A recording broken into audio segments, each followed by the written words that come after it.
Mars के जीवन के तलाश में वैज्ञानिक दशकों से लगे हुए हैं और मार्स पर एक्सप्लोर करने के लिए कई मिशन किए जा चुके हैं। मार्स एक्सप्लोरेशन प्रोग्राम के तहत नासा ने 2012 में अपना एक रोवर भेजा था। रोवर का नाम कैसनी था।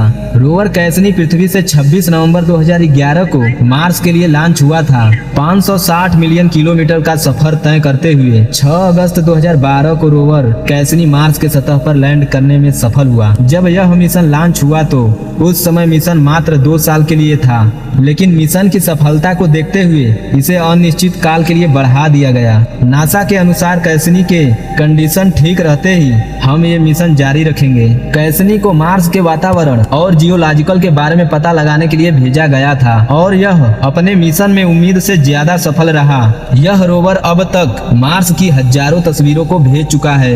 इन तस्वीरों के माध्यम से मार्स को एक्सप्लोर करने के लिए वैज्ञानिकों को काफी मदद मिली। कैसनी मार्स एक्सप्लोरेशन प्रोग्राम 2012 के बाद से अब तक लगातार चल रहा है। इन 11 सालों के दौरान हमें मार्स की तस्वीरें देखने के लिए मिली और मार्स के बारे में नई नई चीजों का पता चला। तो चलिए देखते हैं मार्स के उन हिस्सों को जो हमें कैसनी के वजह से देखने को मिले। हेलो दोस्तों, मेरा नाम है राम और आप देख रहे हैं हमारा YouTube channel Ram Tech Science. Cassini ने मार्स से अब तक जितने भी जगहों पर जाकर तस्वीरें ली हैं, नासा ने उन जगहों को अलग अलग नाम दिया है। पिछले 11 सालों से इस मिशन पर लगा हुआ यह रोवर 21 किलोमीटर का सफर तय कर चुका है। कैसनी जिस पर लैंड किया था उस जगह का नाम जेल गैटर है। उसी जगह के आसपास माउंट शार्प नाम का एक पहाड़ भी मौजूद है जिसकी ऊंचाई 18,000 फीट है। नासा के पास सबसे बड़ी चुनौती ये थी कैसे कैसनी को इस पहाड़ पर चढ़ाया जा सके जिससे कि मार्स के दूसरे हिस्सों को भी एक्सप्लोर किया जा सके। पहाड़ की चढ़ाई के लिए वैज्ञानिकों की टीम ने माउंट शार्प का एक 3D मैप तैयार किया।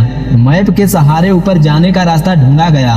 कैसनी का ऊपर जाना रिस्की हो सकता था, उसके बावजूद वैज्ञानिक एक रास्ते पर तैयार हो गए। चुने गए रास्ते के सहारे पहाड़ को एक्सप्लोर करते हुए कैसनी को आगे बढ़ना था। रास्ता मिलने के बाद यह रोवर अपने सफर पर चल पड़ा। अपने रास्ते के पहले पड़ाव में कैसनी ने जो पहली तस्वीर ली थी वह येलो कैफिनी बे की थी। येलो कैफिनी बे की तस्वीर कैसनी ने 17 दिसंबर 2012 को ली थी। इस खाड़ी का आकार 5 मीटर है। यह गेल गैटर के पास स्थित है। इस तस्वीर से वैज्ञानिकों को पता चला कि प्राचीन समय में इस जगह पर अत्यधिक पानी मौजूद था। येलो कैफिनी बे के पास पॉइंट रैक और सैलर की तस्वीर ली और कैसनी ने पृथ्वी पर भेजी। इन तीनों तस्वीरों में सिर्फ चट्टानें नजर आ रही थी। येलो कैफिनी बे से आगे बढ़ते हुए कैसनी फैरम हिल्स के तरफ गया। फैरम हिल्स के पास रुककर कैम्बरली फॉर्मेशन की तस्वीर खींचकर पृथ्वी पर भेजी। ये तस्वीर से यह बात कंफर्म हो गई कि इस एरिया में प्राचीन समय में पानी हुआ करता था। कैसनी का अगला पड़ाव गार्डन सिटी माउंट शार्प था। गार्डन सिटी के पास रुककर कैसनी ने इस एरिया की कई तस्वीरें पृथ्वी पर भेजी। इस तस्वीरों में मिनरल्स वेब की मौजूदगी देखी जा सकती है। गार्डन सिटी के पास ली गई तस्वीरें और डेटा की स्टडी के लिए कैसनी ने इसे वैज्ञानिकों को भेज दिया। गार्डन सिटी का काम खत्म होने के बाद कैसनी ने हम सब के लिए एक खूबसूरत नजारे का चित्र अपने कैमरे में कैद किया। कैसनी ने मार्स पर डूबते हुए सूर्य की तस्वीरें ली थी और पृथ्वी पर सूरज डूबने के समय आसमान का रंग ऑरेंज या लाल हो जाता है, जबकि मार्स पर आसमान का रंग नीला हो जाता है। वैज्ञानिकों के अनुसार मार्स के वातावरण में मौजूद सूक्ष्म कण के कारण सूर्यास्त के समय आसमान का रंग नीला हो जाता है। माउंट शार्प के पिछले हिस्से के तस्वीरों में चट्टानें ही नजर आ रही थी। चट्टानों के बनावट के बाद ये पता चला कि यह पूरा इलाका झील हुआ करता था। चट्टानों पर जो आकार बना है जमे हुए गाद के ऊपर से पानी के बहाव के कारण बना है। माउंट शार्प से आगे जाते हुए कैसनी ने मैरियस परम हिल्स की तस्वीर भी ली थी जो 2 रॉक के यूनिट का कनेक्ट जोन है। मैरियस पास से आगे जाने के बाद कैसनी ने वैगल्ड ड्यून की तस्वीरें भेजी। इस ड्यून का निर्माण हवा के एक ही दिशा में लगातार बहाव के कारण हुआ था। इसकी लंबाई 35 किलोमीटर और चौड़ाई 2 किलोमीटर है। वैगल्ड ड्यून मार्स पर खोजे जाने वाला पहला ड्यून है। कैसनी ने एक और ड्यून की तस्वीरें भेजी जिसका नाम नावीम ड्यून है। नावीम ड्यून की ऊंचाई लगभग 13 फीट है। वैगल ड्यून से कैसनी को आगे ले जाना नासा की बड़ी चुनौती थी क्योंकि नासा का पिछला बार रोवर स्प्रिंडल साइंस ड्यून में फंस गया। वैगल ड्यून से बचते हुए कैसनी आगे के सफर पर निकल पड़ा। ड्यून आगे जाने के लिए कैसनी को 2 लंबे स्ट्रक्चर को पार करना था, जिसे एंट्रेंस ऑफ मैरी ब्यूट्स नाम दिया गया। मैरी ब्यूट्स को पार करने से पहले कैसनी ने एंट्रेंस ऑफ मैरी ब्यूट्स की तस्वीरें भी ली थी। कैसनी ने ये सारे तस्वीरें 6 अगस्त 2016 को ली थी और इसी दिन इसका मार्स पर चौथा एनिवर्सरी भी था। मैरी ब्यूट्स के बाद कैसनी ने मैरी ब्यूट्स को गुड बाय करते हुए कैसनी ने उस इलाके के आखिरी तस्वीरें ली, जिसे ब्यूट्स मगा नाम दिया गया। ब्यूट्स मगा की तस्वीर लेने के बाद कैसनी आगे के पड़ाव पर चल पड़ा। कैसनी ने अगली तस्वीर भेजी।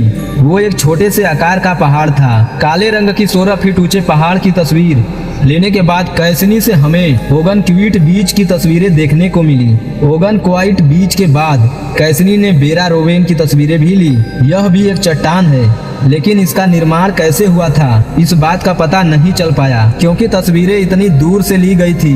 जब कैसनी ने बेरा रोवेन के नजदीक जाकर तस्वीरें ली, तब दोस्तों इस बात का पता चला कि इस चट्टान का निर्माण हवा की कटाव से हुआ था। और कैसनी ने मार्स के मिट्टी के क्षेत्र की तस्वीरें भेजी। इस तस्वीरें से वैज्ञानिकों को समझने में मदद मिली कि इस इलाके के निर्माण में पानी का क्या भूमिका थी। मार्स एक्सप्लोर करते हुए कैसनी खुद की सेल्फी लेना नहीं भूला।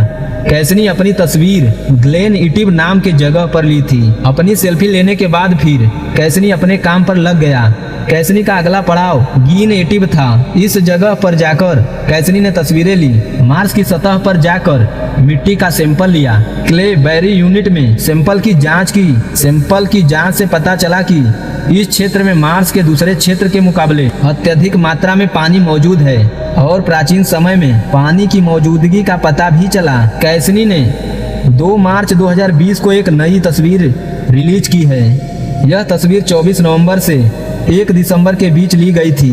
कैसनी ने इस तस्वीर को ग्लेन टोरिडन नामक जगह से लिया है। कैसनी का मौजूदा लोकेशन ग्लेन टेरिडन ही है। कैसनी का अपनी मंजिल मार्स शार्प तक का सफर जारी है और रास्ते में कई और चुनौतियों का सामना करना अभी बाकी है। अब बस देखना यह है कि कब कैसनी माउंट शार्प की ऊंचाई तक पहुंचता है।